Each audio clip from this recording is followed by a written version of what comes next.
I think what's most important is that before you decide to bring any of that in-house, you have the capability in order to perform those operations.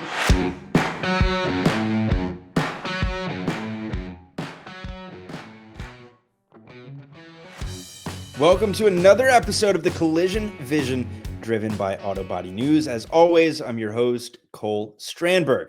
Last episode, we mentioned things are going to look a little bit different in 2026, and this highlights it tremendously. Welcome to our panel discussion designed to follow last episode, taking a deeper dive featuring our regular panelists, Erin, Solis, and Sheryl Driggers, and our recent guest from last episode, John Melendez. Together, we're going to unpack John's decision to add ASE mechanical inside his collision operation. Things like what it did for sublet, cycle time, pricing power, and customer experience. And most importantly, how independent operators can pilot the same playbook. Plus, we'll talk about the talent shortage, best practices, everything that Erin and Sheryl are up to, we'll dive into. Enjoy the show. Sheryl, Erin, John, thank you all for joining us here on this very special episode of the Collision Vision. Well, thank you for having us, Cole.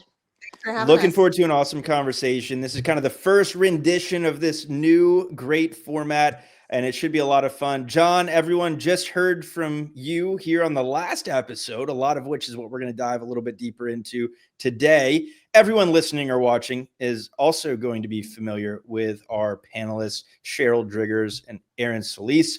Let's start with some quick introductions, though, as a refresher. Sheryl, who are you, and what are you doing in your own words? Hi. Well, thank you so much for having me, Cole. It's great to be with everyone. Sheryl Driggers. I've been in the industry since 2001, where I had 3 collision repair shops in Tallahassee, Florida. I sold and transitioned to coaching and speaking with collision advice in 2021. And that's what I get to do. I get to travel around and meet virtually with collision repair shop owners. Fantastic. Thank you. And at some point, we'll have to plug the book and all the great content you put out there as well. Erin, how about you? I'm Erin Solis with Square One Systems, and I run 20 groups and performance groups for the industry, both on the ADAS side and on the collision side. I've been in the industry for, this year will be going on 29 years. On kind of all sides of the fences, shop operations, a little bit on the carrier side when I was younger, and been with Square One Systems now for about 3 years. So fantastic. Happy to be here.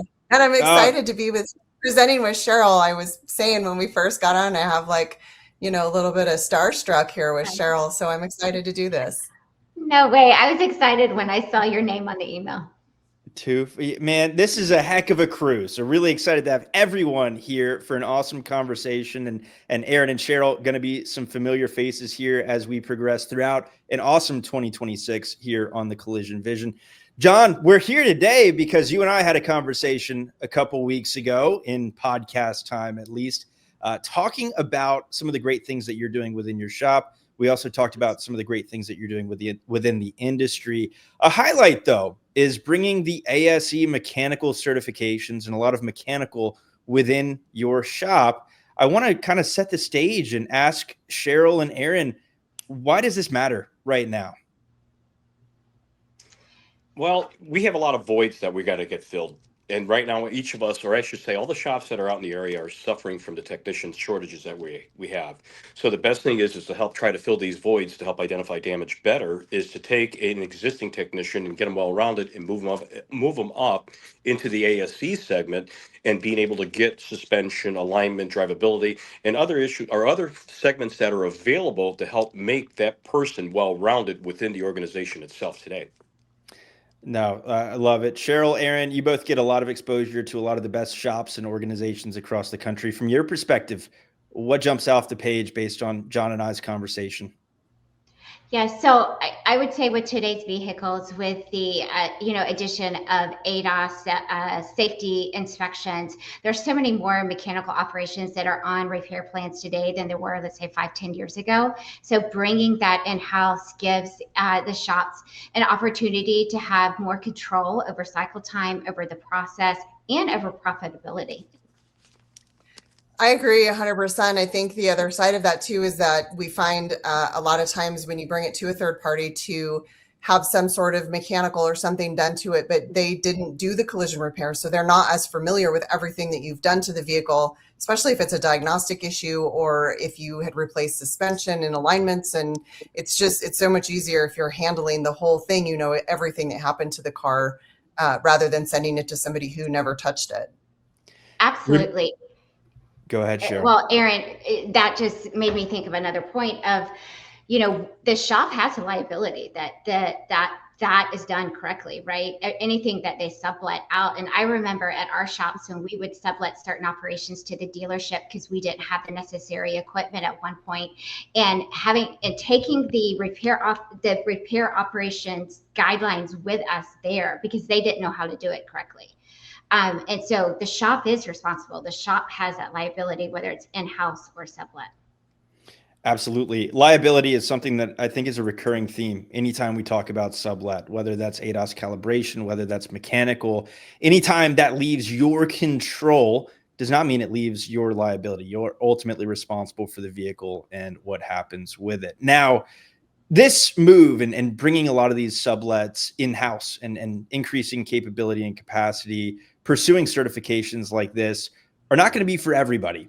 But John mentioned 30% sublet down to 5%, most of which is glass.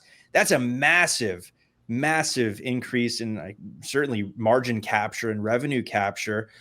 Sheryl, what is kind of the first KPI you should look for when you're a shop out there considering bringing some of these services in-house? Who's ready and who's not?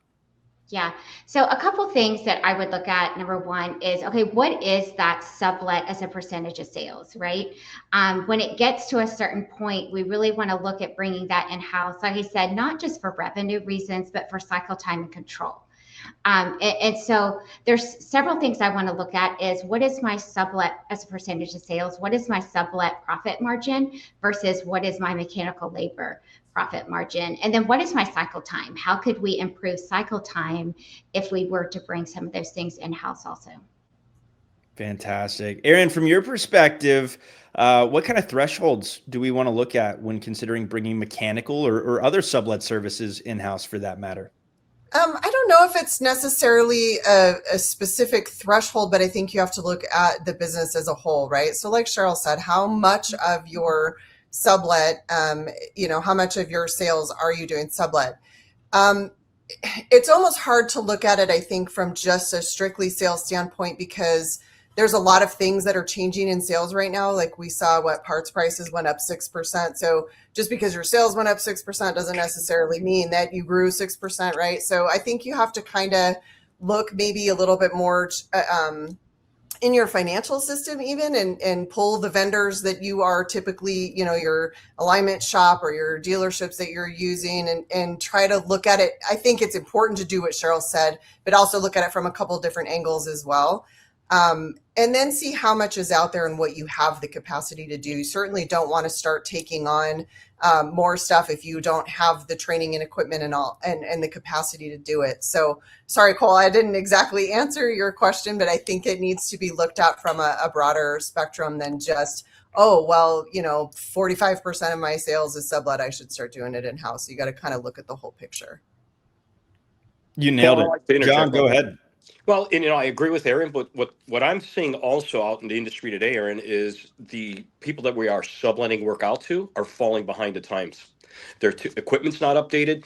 They're having not the ability to go ahead and do some of these advanced alignments that are required from different, from weight, seats, steering angle sensors, recalibration on that. They're so far behind, including dealers that I found out here in the last year when I did a study before I decided to scale my shop in that direction. Absolutely. I actually got a call from an ADAS company today just looking for some guidance. And he had a vehicle that he had actually purchased as a company vehicle for himself. And the adaptive cruise, I think it wasn't working. And he brought it back to the dealership that he bought it from. And, he ran the scans and stuff on it. And the dealership was like, well, it doesn't have adaptive cruise. And he had a build sheet and all of this stuff to show that it did have adaptive cruise. So even the dealerships and the service writers and that kind of thing There's so much technology in these vehicles now, and it's coming at us so fast.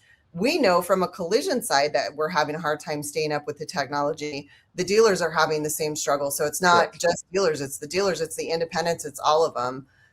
So yeah, definitely looking at it from maybe we should look at doing this stuff ourselves because we fix the car. We know what happened to it. We have the OEM repair procedures.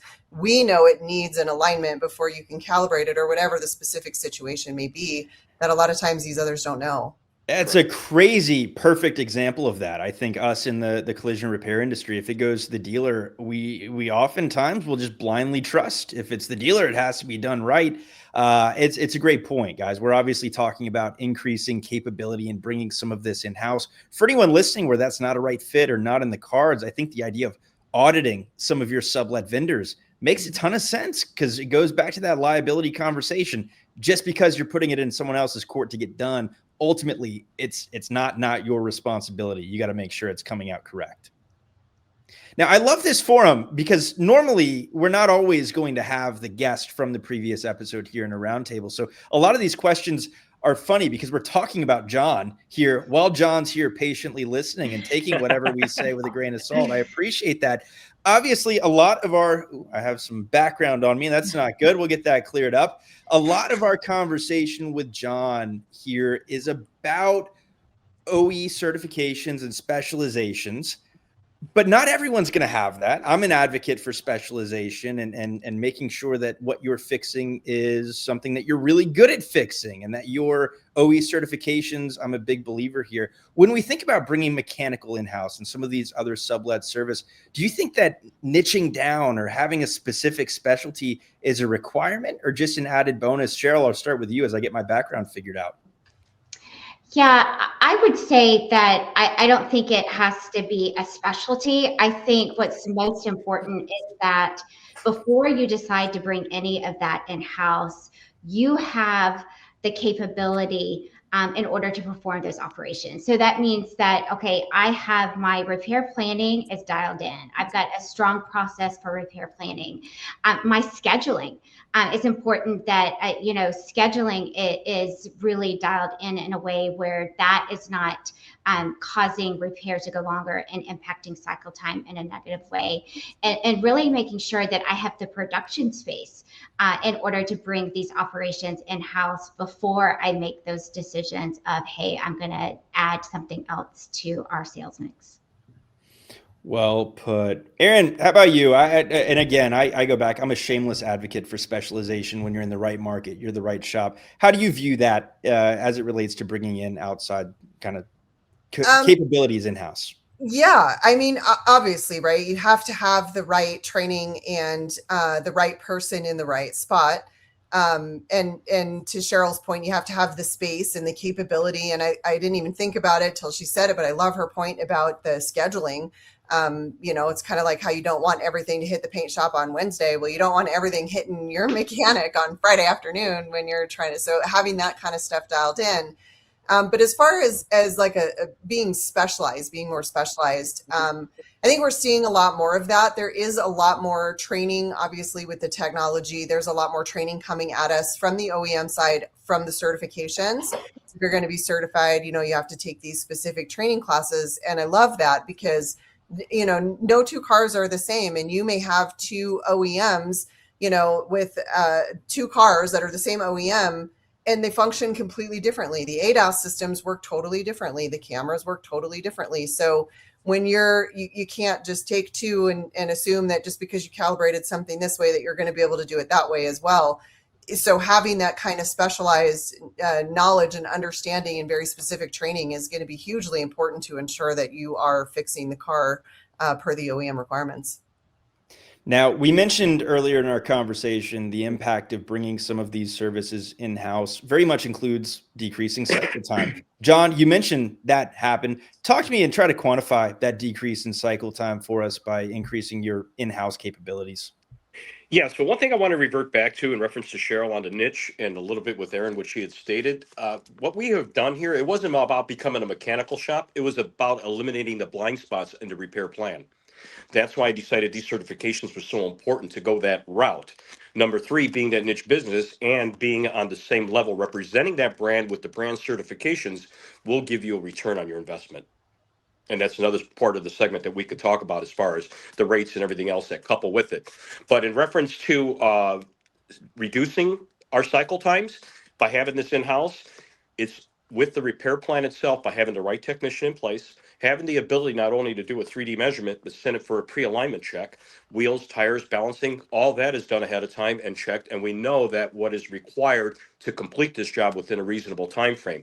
By alleviating that third party, we have increased the cycle times substantially, guys.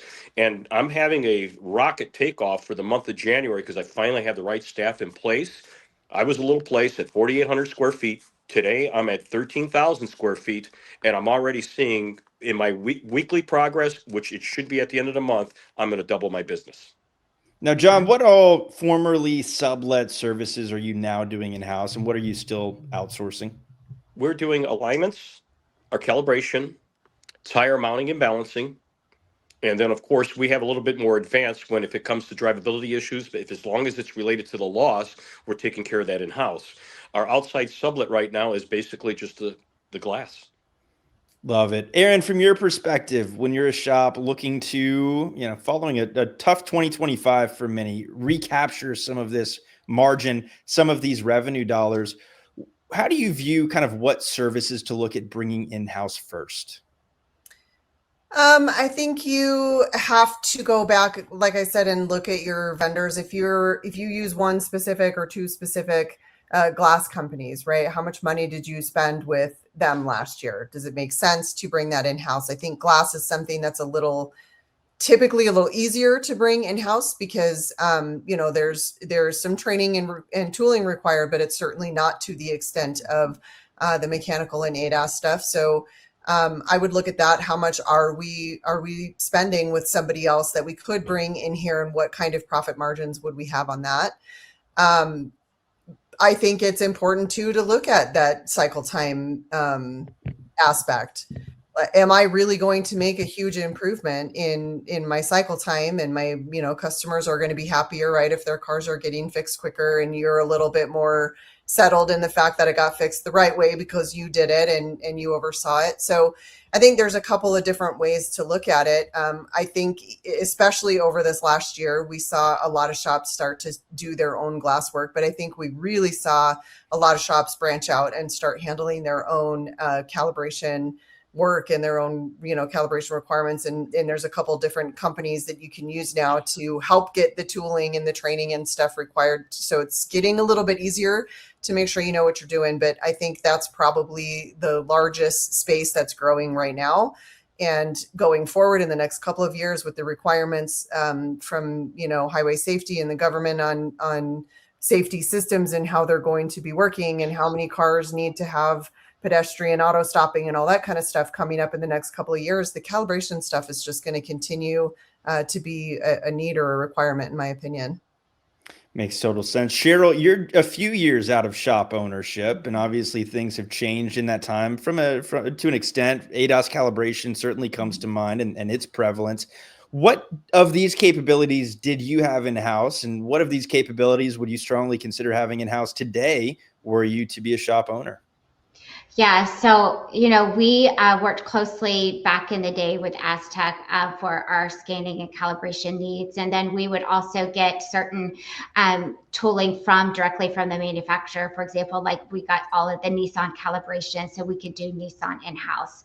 But for like our Hondas and our Acuras, we would sublet those to the dealers. But what we'd also do is my husband, we had a great relationship with the dealership, and my husband would go and he would do like a lunch and learn, except it would be at breakfast, and educate their teams on what a proper calibration was, right? Because they had the equipment, but we wanted to ensure that they were doing it the right way. And I know we've already talked about it before. We make these assumptions that the dealers know what needs to be calibrated or what those operations look like. And a lot of times they don't. And that's one of the reasons, I love what Nissan and Infiniti did of creating this course that's required for their service writers to understand what's required after a collision.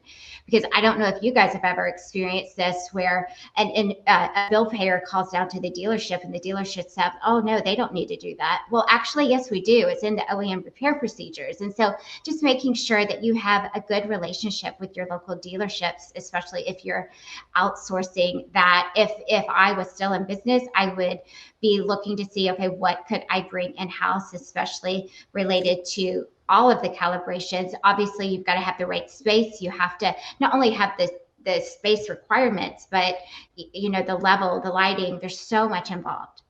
No question. And a great point and a great segue into a question for John. Man, we talk about the benefits of bringing these services in-house.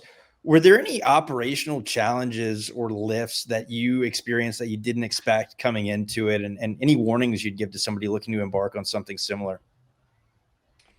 Yeah, I would say Cole is having the right staff in place as you're doing your scaling, is to at least get people well-rounded and understand that this is coming down and this is what we're going to require here in the future. That's where I had a little bit of a problem. And then I just decided to take another individual that was within the house and bring him up to date and certified to reference the calibration and reference the alignments. That's the strong advice I give there in reference to having the right staff in place. Then as far as the building itself, fortunate being involved with ICAR, seeing the CT center, I knew exactly what I had to do as far as the floors. When I did a building, I bought a brownfield.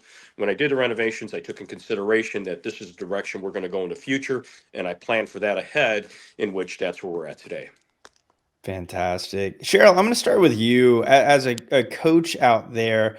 How would you coach an owner to kind of talk about mechanical within collision repair to adjusters and customers without it becoming a big battle? I think that's a key component to our conversation with John from last episode.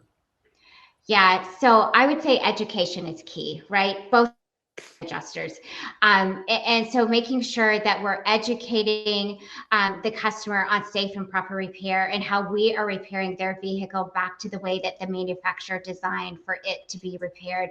With adjusters, the same thing. I'm changing my talking points, slightly with adjusters, talking about the implications if we don't do certain operations, right? What happens if we don't repair this vehicle correctly? And I always go back to, I love what Chris Voss, he's a well-known expert in the negotiation space, and he talks about keeping negotiations in facts and logic, right? Staying away from the emotional negotiation where we're truly focused on, here's the facts, here's the logic, and that's my conversation with the adjuster. Fantastic. Erin, how about you? So, I mean, this is probably definitely more up Sheryl's alley than mine because I don't coach a whole lot on this specific thing. But, her point in removing the emotion from it, I think is sometimes something that everybody, right, has like the hardest time with. You get into that and we're passionate people, right, in this industry. We're passionate about making sure that I'm putting my customers back in a vehicle that is safe. And when you want to argue with me about it, and I have the education to support my argument and you don't, we get angry and we get emotional, and then that throws the whole thing sideways. So I think I would just reiterate Sheryl's point, like keep the emotion out of it, have the facts, and it can't be a 15-page document, right? Because they're not going to sit down and read a 15-page document. You need to have the bullet points and you need to have it pointed out in the document. Here's what the OEM says we have to do. Here's why. Here's what I'm afraid of as a business owner fixing this car and potentially putting your and my customer back in an unsafe vehicle, and just sticking to the facts. The documentation piece is absolutely key. Sheryl, were you going to say something? Yeah, and because Erin, I love what you were saying there, and I also think it's important that we are looping the customers in on those conversations also, right? That the customer, they understand the conversation we're having with their bill payer. And then that way there's just transparency all across the board. John, jump in. Definitely agree with Sheryl. When you have that type of transparency, you get the actual customer involved from the time of the repair plan throughout the entire process, copy them on emails, showing exactly what the shop is going to be doing to properly repair the car. Then if they see any shortfalls, they could see what we as individuals are suffering by not being compensated accordingly. And that opens up that door of opportunity where the consumer truly has a final voice and say, which they should, before the insurance company is going to continue to do the dictating and what we're going to pay out in reference to the final repair bill. Those are some of the things that I feel that in reference to, not to reiterate, but having that customer involved from the time the car comes into the shop to the time it delivers makes it so much easier. And girls, that's a very valid point. Documentation and education, two words that certainly jumped off the page at me, and I want to double click on those. Before we do, though, I'd be remiss. One of my favorite topics is the passion of folks within this industry. I think about other entrepreneurs specifically, use the HVAC industry, the plumbing industry, whatever it is. Automotive and specifically collision repair is one of those industries where we do what we do for work, and then we do the same stuff on the weekends, right? Like we're going to car shows, we're doing this. We take this stuff so personally. Add to this that in a lot of cases, these safe repairs are a matter of life and death for your customers. I mean, it is personal, and it's tough to keep that out of it, but it's a great ability to have.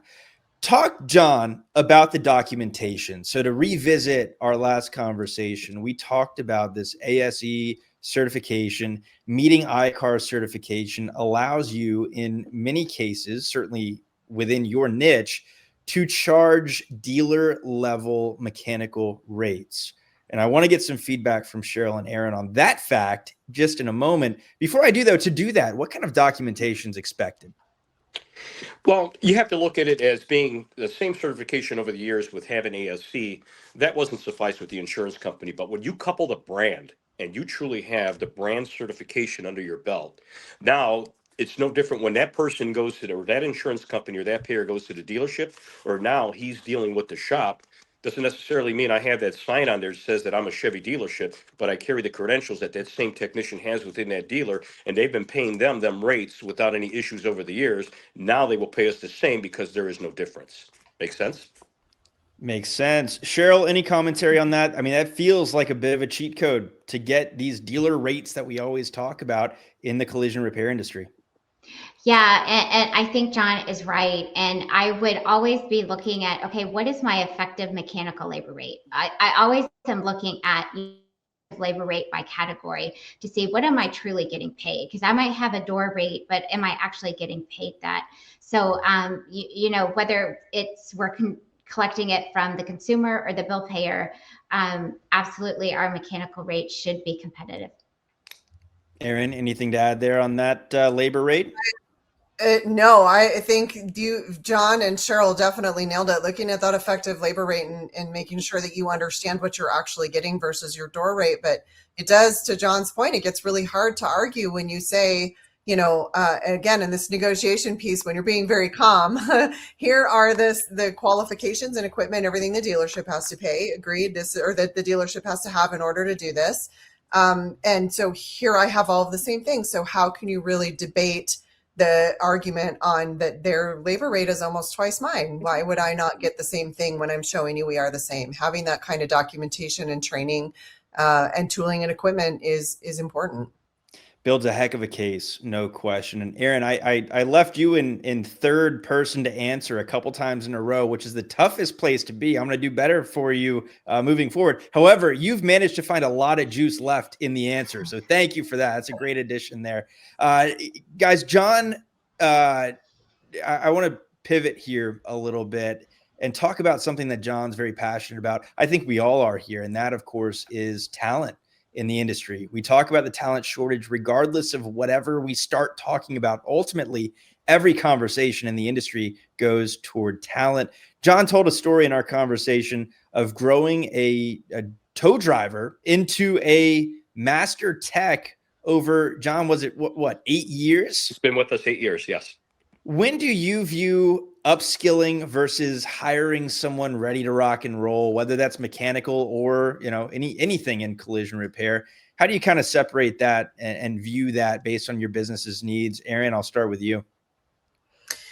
Gosh, see, this is why I don't like starting with me, because there's again, it's one of those things that's so in depth and there's so much to it. I think the labor shortage is something we've all been talking about for several years now. And I think most people, anyways, that I work with, most of the shops that I talk to have come to the realization that they do have to put the time and money and effort into kind of growing their own, right? You have to find somebody who maybe has a passion for cars, or has a passion for that kind of engineering type brain, but doesn't want to go to 6 years of school, right? You find those people that have passion for it, and you bring them in and you train them and you send them to things like ASE and to iCar and to all the OEM trainings. It's expensive. And I know that that's scary for a lot of business owners, because it's like you're buying this big giant piece of equipment that's very expensive. And at any point it can just roll itself right out the door and you get nothing out of it. But I think that that's just where we are as an industry. We have to put that kind of time and money and effort into the newer people coming in. And, I've seen some organizations now, some shops that have some really amazing mentorship programs. I think our industry is adapting as a whole to those programs just really, really well. It's pretty cool to see some of the programs that these guys have built from the ground up to be able to train and bring in new technicians and new talent into the space. It's pretty cool. Some amazing stories along those lines out there. And I want to revisit your culture comment here in just a minute. But before I do, Sheryl, how do you view upskilling versus kind of poaching exactly what you need today? Well, I think it depends where you are as an organization, right? Are you looking to start mechanical tomorrow and you don't have anyone on your team who has that mechanical expertise? So then the answer would be, okay, we probably have to go and hire someone outside of the organization that can bring in that expertise. But also at the same time, I'm looking for somebody internally who wants to apprentice under that mechanical expertise, right? But always looking for, okay, like Erin said, and John also, we've got to be investing in our people. We've got to be looking internally and giving them the resources that they can to grow. We've got to give them career paths, right? You go to so many different industries and there's clear career paths. We have to be doing that for our team members, our technicians, and our admin team members, of giving them clear career paths and training and resources to help them grow, not just come in at that ground level, but giving them the opportunities to take that training and go to the next level. Training is key, and it's a big part of the culture piece. Erin, I love your kind of reference to that investment, equating to the investment of buying a big, new, fancy piece of equipment, but it's one that has free will and can go and take their talents elsewhere. I want to go around the horn because I think everyone has different perspectives on culture, but and it's a conversation we could spend 5 episodes talking about just on culture alone. But from that perspective, how do you keep someone interested in continuing to develop and grow within your organization? John, we most recently chatted about it. I'll start with you. Well, when you take in consideration you've got somebody that's been with you for 8 years, and looking at a business standpoint, there's going to be a limitation on what we're able to pay this individual. So why not help him grow within the organization, so therefore monetarily he is rewarded year after year? Because if it's just in one position, once again, as a business owner, you could only pay so much for that position, but within, to have that individual excel is very rewarding for both parties. And in our case here, just recently with our technician's recent certification as a master tech, referencing on the mechanical side, he literally got a 30% increase in pay for the first of the year. And Wow. that's huge. He's taking care of his family. He's got 2 young kids.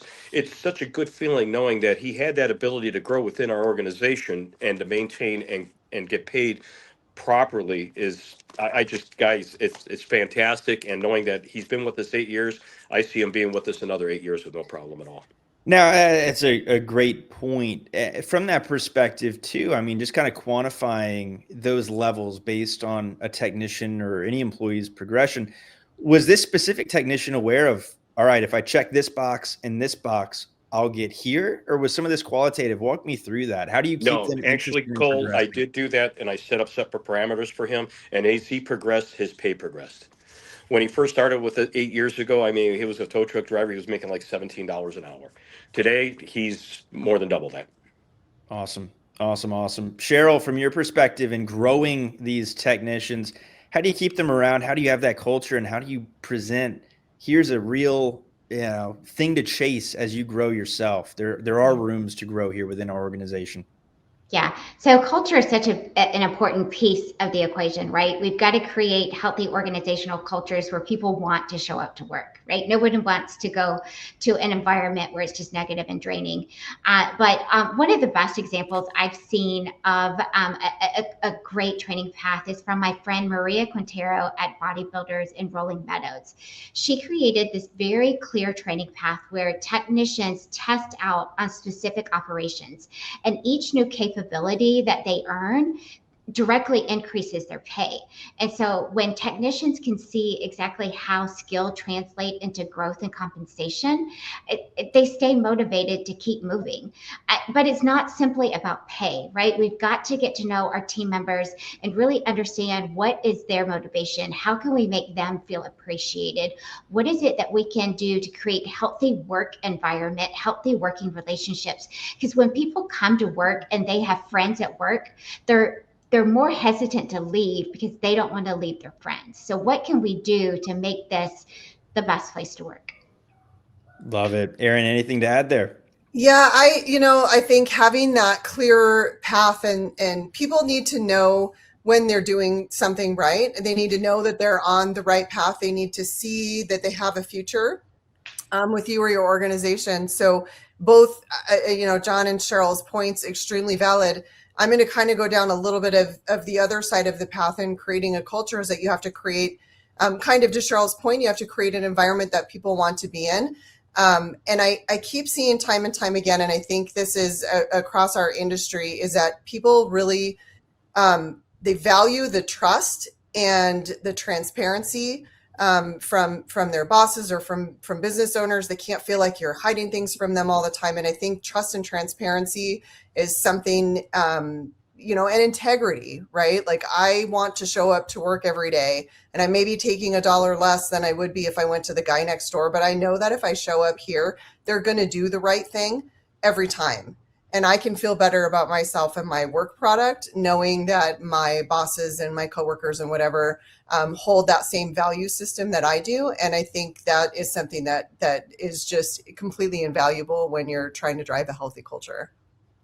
Culture. I love it. It's something, again, we could have a very, very lengthy conversation on. We're just going to touch on it today. But at the end of the day, it bleeds into everything else that we do. You mentioned that trust, that integrity, so hard to build and establish with your team, really easy to break. So it's kind of a brick by brick goal of building that within your organization.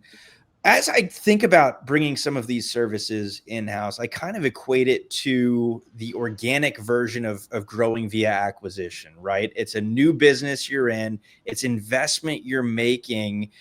Erin, I'll start with you. How should you if you're a shop, what are the scenarios where you'd say, hey, don't do this yet? I see where you're coming from. I see where you're subletting. You're not ready to add this capability. Your business structure, for one, are you structured in a way that you can handle the additional capacity, the additional parts ordering, the additional, all the additional tasks that are going to be needed? I think you have to sit down and have a really solid business plan. Am I just going to handle the mechanical work that runs through my shop or because of collisions, or am I going to start doing a full mechanical business? Am I going to offer maintenance? Am I going to offer alignments or tire swaps? You have to sit down and have that plan drawn out first, and then you have to see if it makes sense. Do you have the space? Do you have the capabilities? And do you have the financial backing to get the equipment and the OEM softwares if needed and all of that kind of thing to ensure that you're trained properly and prepared to do that kind of work? I don't think it's something that you can just flip a switch. Makes total sense. Sheryl, anything to add there? Yeah, I agree. I would say if you don't have solid processes and a solid structure of how you are handling repair planning, scheduling, what's your financial stability, like those are all things that I would be taking a look at. Obviously, we've already talked about, production space. I wouldn't say, if any of those are weak, I would say, hey, let's hold off and let's get this fixed first before we add something else. I mean, when we add something else, it's not going to automatically fix what's wrong, right? That's just going to bring more issues to the surface. So just making sure that there's stability in the other parts of the business. Yeah, absolutely. Growing and building will just highlight cracks in the foundation. 100%. It won't fix them. It'll break them. John, it's sort of a similar question, but from a very different perspective. When did you realize that your organization and you as an entrepreneur were ready to kind of embark on this complete shift in your business model? Referencing back to what we talked about earlier, the subletting that we were doing, these places were not up to date. And I got tired of that having to be an issue. And then now getting into the ADAS systems and making sure the alignments were done properly was the icing on the cake for us to move forward. So those two areas were very vital for us to do a proper safe repair, in which I didn't want to rely on an outside source anymore because of that. I mean, because guys, down the road, you know how with ADAS, and if something's not done right, it's a door that's going to be tapped by litigation in the future if things aren't done correctly. So, and just like the girl said earlier, regardless if you send it out to that third party, ultimately that shop's responsible for that on a liability. And even if they had a COI on file, that doesn't mean that they're going to be able to cover the expenses of doing an improper repair. So those are probably the strongest points and why I decided to go that direction. And number two, to hit on just with the girls just a minute ago, the B2B, a lot of single shops that I have networked with within our area are looking forward on dealing with a single shop operator and not a MSO's calibration company, in which in my area, that is something that they're trying to all frown away from and not supporting that. So that there alone, I'm going to be very careful on that market that I'm going to actually go after. This way here, I could pick and choose in reference to that, but I see that as a valid point to grow the business with the B2B within, and also the upselling to customers with having these type of services in there that they may need to have that done. We're able to at least upsell that and have the customer get that taken care of while they're still taking advantage of having that rental car. I just wanted to toss that in there, guys. But, you got to look at, I want to make sure that I'm going to get a return on this investment. And it was a large investment. And just by having the right avenue and direction, and like the girls also said, you have to have a process. You have to have your SOPs in place. Can you handle the volume? Can you make sure that you could do that? And I am doing it step by step by step out of respect on how they said it. Man, you know yourself better than anyone here, I would imagine. Were you ever concerned about kind of getting distracted from the foundation and the core of your business by adding these kind of new avenues? Yes, Cole, and that's where we stemmed by promoting within. Because being with ICAR for 7 years now and working with them directly and working with the schools, the south side of Chicago, the talent is extremely low, and also their scholastics are also low, and it makes it that much more difficult. On the collegiate level, they have stronger programs that are out there to help fill these voids, but the talent has been the biggest portion of it, and scared that if I didn't have the right people in place, am I going to be able to continue running this business in this direction? Present company excluded, of course. Entrepreneurs are known to often fall victim to chasing the shiny new object, right? I'm sure you guys see it in all across the country and certainly in this industry. Sheryl, how would you suggest that your clients and your industry partners avoid distraction while adding new capabilities for their business? Sure. Well, I would ask the question, what we're wanting to add, does it support our core business, right? So if our core business is collision, it's adding this capability to support that. And then it also means, okay, we assign clear responsibility and ownership of who's going to be responsible for what, and measuring success based on our collision flow. Is it helping move cars through production? Are we having a greater control over the process and making sure that things are done according to the manufacturer guidelines? Are we seeing an increase in profitability? So those are the things that I would be looking at. Erin, anything to add? Yeah, I think if you're a single shop owner, or if you're a multi-shop owner, I think you should find somebody else to work on the project with you, because I've seen single shop owners that have gone, oh yeah, this is a great idea, I'm going to chase this shiny object, and then later they're like, man, I wish I would have talked to 10 other people that have already chased that shiny object because I went the wrong direction and I should have.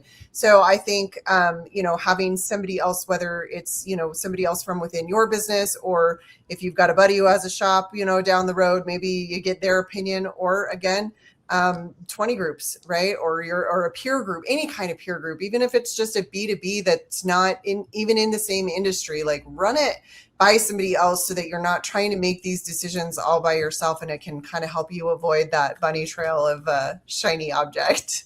Love it. Absolutely. John, go ahead. Yes, totally agree with Erin. And to add to this is before I did pull the trigger, I checked demographically, and we did see that we did have issues with the surrounding areas, and there was 4 different tire places that also provide alignments, excluding the dealers, which they're limited as well. And I took that into consideration before I opened the doors. And once the alignment center was situated, the municipalities in the area were also neglected. I had that guaranteed business before I even put anything out B2B with any other shops or the general public. And that's what's helped this little shop go and get to the next level, guys. Makes total sense. Awesome, guys. Really appreciate it. You've all been very generous with your time. A big day, as we were talking about, for me personally, at least here, the day of this recording. It's the day of the college football semifinals. So I'm going to let everyone go here and get wrapped up here momentarily. John, as we begin to wrap up, man, you've embarked on an awesome journey based on our conversation from last episode.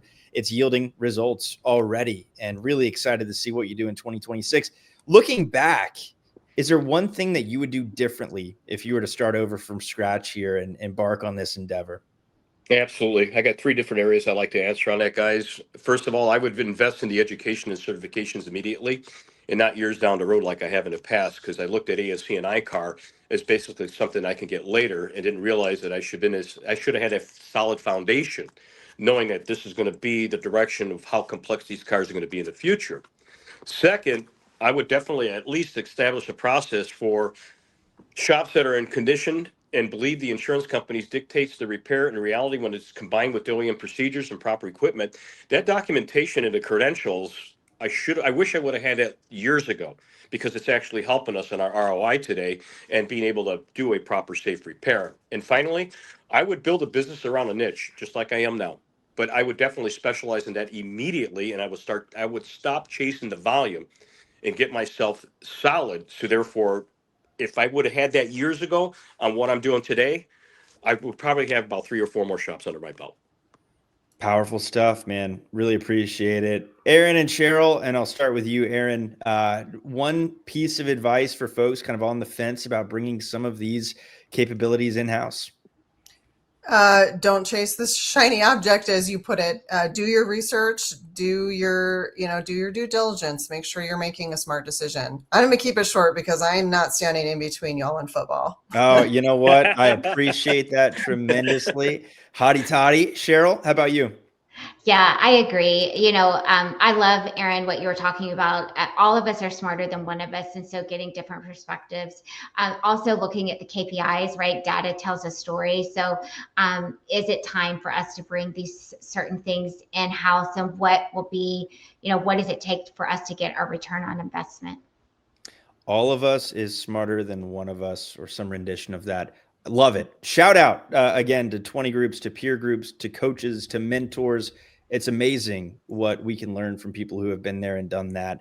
Guys, really appreciate all of your time. I'm going to go ahead and put contact information in the show notes for anybody who wants to get in touch with any of you and dive a little bit deeper. Please feel free to do so. Erin, Sheryl, John, thank you for joining us on the Collision Vision. Thank you so much. Thank you, Cole. Yeah, thanks for having us. All right. Thank you, Cole. That is all for today's episode of the Collision Vision. A big thanks to Erin, Sheryl, and John for a sharp, practical breakdown and a great roundtable. If this sparked any ideas for you and your organization, be sure to share it with your team and pick one item from this and go ahead and implement it in your business. The theme for 2026 is to find the important topics that you care about, double click, and create some actionable insights to take advantage of starting tomorrow. As always, on behalf of the Auto Body News team and myself, thank you for coming along for the ride.